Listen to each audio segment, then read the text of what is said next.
Hey y'all, Jackson here. I have a few videos that I've been holding off on. That is my best and worst games of D&D ever as a player and as a dungeon master.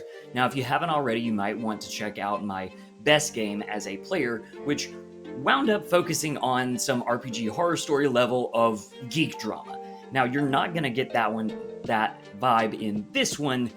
It's much more about the banality of really boring, really bland D&D, and in order to talk about that, I'm going to have to talk about my time with Adventure League.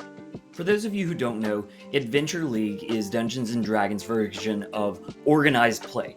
You usually sign up for it online, you show up where a DM, usually at a local game store, is going to host a standardized adventure. Your experience, your loot, the actual adventure itself is all pre-written and defined to keep everything fair. Now, the dungeon masters can still, of course, put in little bits of their own flavor, and some of the Adventure League DMs that I played with were still some of the best DMs that I've ever seen, and they were exceptionally good, I think, at showing new players the ropes. And I think Adventure League and organized play, something like Pathfinder Society for Pathfinder, something I played in for a couple years, is good for introducing new people to some concepts. Or in my case, let's say you've just moved to a new city, you don't know anybody, but you know there's a good local game store. You can get a game in without the headaches of looking for a group online and trying people to mesh with. This is a guaranteed game where you can go in, throw down a character, and play some Dungeons and Dragons, and not much else is offered. Now, you might be out there listening saying, hey, I actually like Adventure League, or maybe I used to play Adventure League, but I don't anymore. And I would ask you why that is and bet that you're probably in a much better game right now. And that's the thing, playing these standardized games, these least common denominator games, is not giving you, I think, the best of what Dungeons & Dragons and tabletop role-playing in general has to offer. Yes, there are still some cool people at the table, but everything is confined by you must run this adventure to keep everything fair. Here is the exact loot and the exact experience you must get. And if you show up next week and you're on the wrong schedule, you're replaying that adventure, but you don't get the rewards for it. There's just all kinds of messes, including one terrible instance where I got hired on as a professional DM at a board game store, and then we were noticing all these bad reviews coming in about our games, and it turns out the bad reviews weren't for our games hosted by me and other DMs. It was from the Adventure League folks who were getting premium rates on tables while turning away people signing up online and instead just allowing in their same group of friends every week. To which I say, what is the fucking point? If you have a group of friends who you like playing with, couldn't you have a much better time buying a campaign book or writing your own homebrew adventure and playing for that group of friends rather than, sticking yourself into these standardized rules and then kicking out the people who these standardized games are made for? But that's a little rant on Adventure League. Let's talk about my actual worst game, which happened to be an Adventure League game where, yes, I moved to a new city, said, I need to find some new folks, I need to find a new game, let's see what this game store is about. Bam, meetup.com, there I go. Click in for the game, and I am ready to play. What actually happened? Well, I sat down at a giant square table with 8 seats in the middle of a completely unsectioned off game store, like your high school gym, with some shelves of board games to the ceiling all around us. So, just noise everywhere, everyone screaming, and some music overhead. 2 DMs were going to help guide us through this journey of something to do with the carnival realm in Ravenloft. There were 2 newbies at the table who knew less about the game after this 2-hour session than they did going into it. There were 2 people who were the most annoying kind of players, and that is people who don't really make characters. They just come in to do memes and say, well, my guy is a dwarf, so this is what a dwarf would do. Oh, what would my decision be in this situation? Let me not think about it. I'm lawful good, and that means this. Like, Why play at that point and not just show up and have ChatGPT do it for you?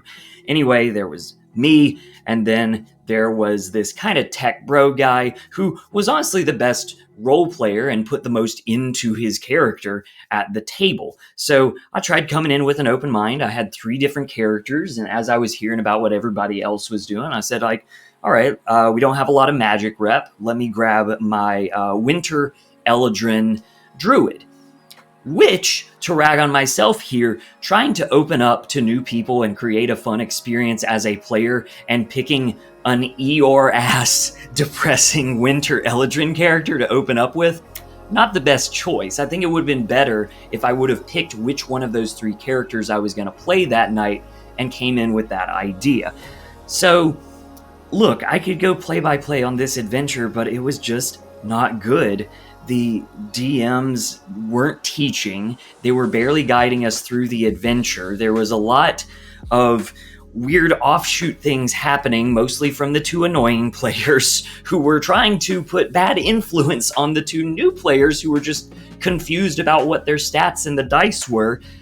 It was all a mess. I don't think we even had a big fight. I think we tried stealthing around it, failed, and then the DMs let us talk ourselves out of it. So yeah, by the end of the night, the 2 newbies were really off-put by the whole situation and immediately left. The 2 annoying players went over to chat with the 2 DMs, so I guess they were friends the whole time. And I went over to chat with the tech bro, who I thought was actually pretty cool. Maybe I can make a connection here. Maybe we can get a game together with some of our friends. And he immediately starts networking to me about the adventure that he's publishing, hands me his links, and pieces out. By the way, at some point in the night, someone from the game store came around with a collection hat for the $10 entry fee. Now, as somebody who's worked at a little board game store, I am not going to poo-poo an event charge. That's fairly normal. The problem is that the meetup page, the Adventure League folks, the DMs, no one at any point in the process mentioned that this $10 per player fee was going to happen that night. I didn't know until there's some big dude from the game store saying, "Give me $10 right now." So it was a terrible game. I remember very little from it, and I had to pay for it. And that's my story of my worst D&D game as a player. But what are some positive takeaways we can get from this?